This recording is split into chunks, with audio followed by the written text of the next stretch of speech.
12절까지의 말씀입니다.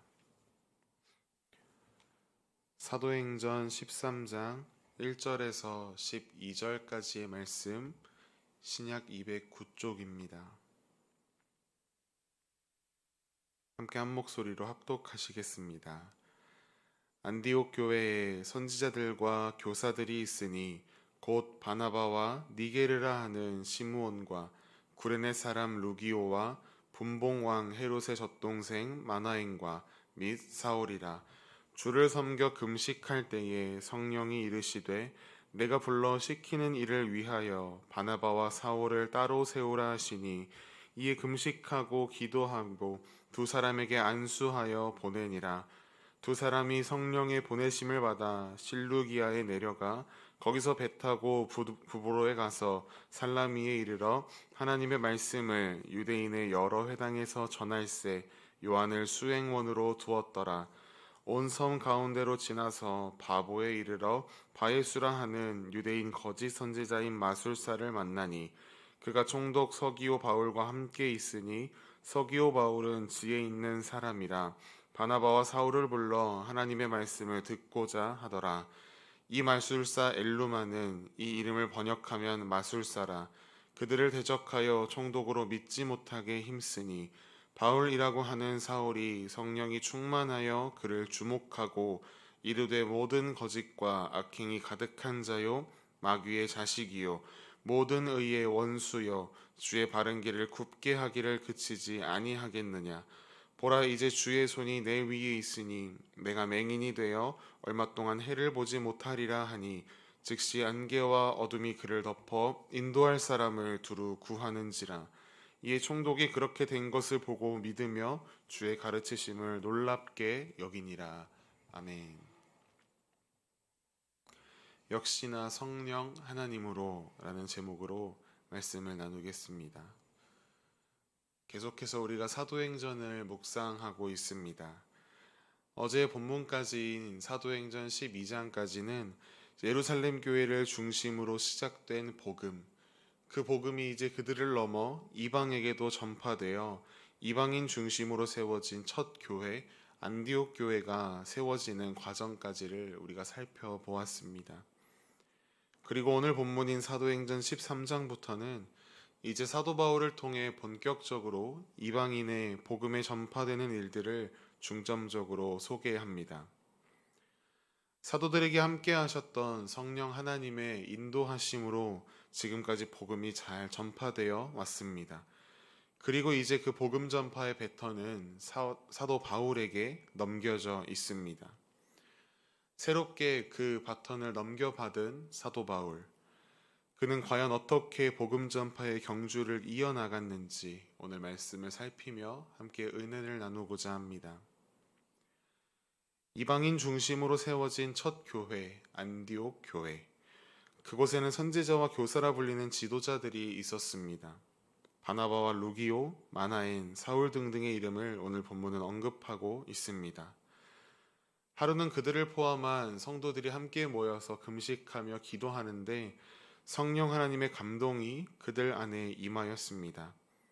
그 감동은 바나바와 사울을 따로 세우라라고 하시는 성령 하나님의 말씀이었습니다.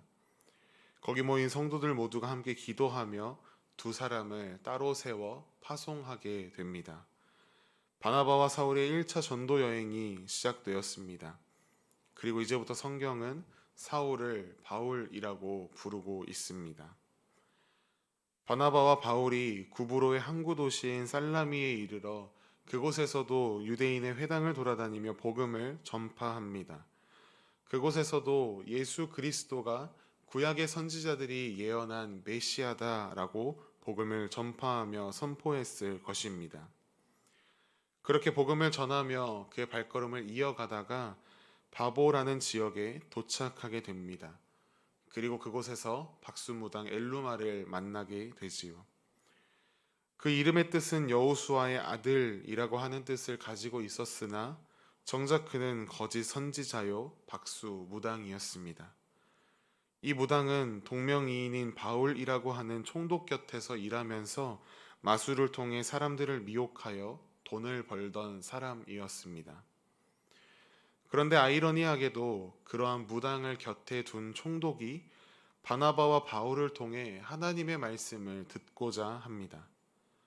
총독은 바나바와 바울을 불러 하나님의 말씀을 듣습니다. 하지만 이 일을 못마땅해 하는 사람이 있었습니다. 바로 아까 그 박수무당 엘루마입니다. 바나바와 바울이 총독 서기오 바울에게 복음을 전할 때에 엘루마는 최선을 다해서 두 사람을 대적하며 총독으로 하여금 예수님을 믿지 못하도록 온갖 애를 썼습니다. 그 이유는 총독이 복음을 받아들이게 되면 지금까지 자신이 누려왔던 권세, 자기의 수입을 감당해 주던 돈줄이 끊어지게 될 것을 그가 잘 알고 있었기 때문입니다. 그리고 그 엘루마의 속셈을 성령 하나님께서 누구보다 잘 알고 계셨던 것 같습니다. 그리고 그 사실을 성령의 충만함 가운데 바울에게 깨닫게 하십니다. 그리고 바울은 이렇게 선포합니다. 오늘 본문 10절에서 11절까지의 말씀을 보시면 모든 거짓과 악행이 가득한 자요 마귀의 자식이요 모든 의의 원수여 주의 바른 길을 굽게 하기를 그치지 아니하겠느냐. 보라 이제 주의 손이 내 위에 있으니 내가 맹인이 되어 얼마 동안 해를 보지 못하리라 하니 즉시 안개와 어둠이 그를 덮어 인도할 사람을 두루 구하는지라 라고 기록하고 있습니다. 사도 바울은 엘루마에게 예수 그리스도의 곧은 길을 굽게 하는 일, 즉 복음을 전파하는 일을 방해하는 일을 그만두라 라고 이야기합니다. 이어서 사도 바울이 엘루마에게 이제 주의 손이 내 위에 있어 내가 맹인이 되어 얼마 동안 해를 보지 못할 것이라 라고 선포하자 실제로 정말 엘루마가 앞을 보지 못하는 일이 벌어지고 말았습니다. 총독이 자신의 눈으로 그 모든 일들을 지켜보았고 그 모습을 통해 복음을 받아들이게 되었습니다. 바나바와 바울이 전도의 여정 속에 큰 능력을 행한 것처럼 보입니다. 하지만 실제로 그 능력을 보이신 분이 누구이신지 우리 모두는 잘 알고 있습니다. 바로 그들 속에 역사하신 성령 하나님이십니다. 맨 처음 바나바와 바울을 이방인 선교사로 구별하고 파송한 분 또한 안디옥 교회가 아니라 안디옥 교회를 통해 일하신 성령 하나님이셨습니다. 성령 하나님의 인도하심을 받은 안디옥 교회, 그리고 성령의 충만함을 받은 사도 바울을 통해 성령 하나님께서 복음이 전파되게 하셨습니다. 그렇다면 우리의 삶을 한번 떠올려 보았을 때 우리는 과연 복음을 전할 때에 무엇을 의지하며 전하고 있습니까? 화려한 입담, 훤칠한 외모, 좋은 인상, 좋은 목소리 톤, 자신감, 이것들로는 우리가 복음을 전하는 사명을 온전하게 감당하기란 참으로 어렵습니다. 전도지를 가지고 자신 있게 거리에 나갑니다. 몇 번만 거절당해도 자신감이 꺾여 바닥을 칩니다. 목소리 톤도 낮아지고 인상도 어두워지는 것을 많이 경험하였습니다. 의기소침하여 말도 잘 하지 못합니다. 하지만 우리가 성령 하나님의 인도하심, 그 능력을 힘입어 복음을 전파할 때에 내 안에 역사하시는 하나님께서 우리를 통해 복음이 전파되게 하실 것입니다. 내가 주체가 아니라 내 안에 역사하시는 성령 하나님께서 하시는 일임을 우리는 기억해야 합니다. 바울과 바나바, 그들은 자신들이 전파했을 때 총독이 회심할 것이라고 생각했을지 모르겠습니다. 하지만 총독 서기오 바울이 바나바와 바울이 복음을 전했을 때에 그것을 받아들이기보다 사도 바울이 성령의 충만하심을 입어 복음 전파를 가로막는 방해자들에게 선포하였을 때에 성령 하나님께서는 능력을 나타내 보이셨고 그것을 통해 총독이 복음을 받아들이게 되었습니다.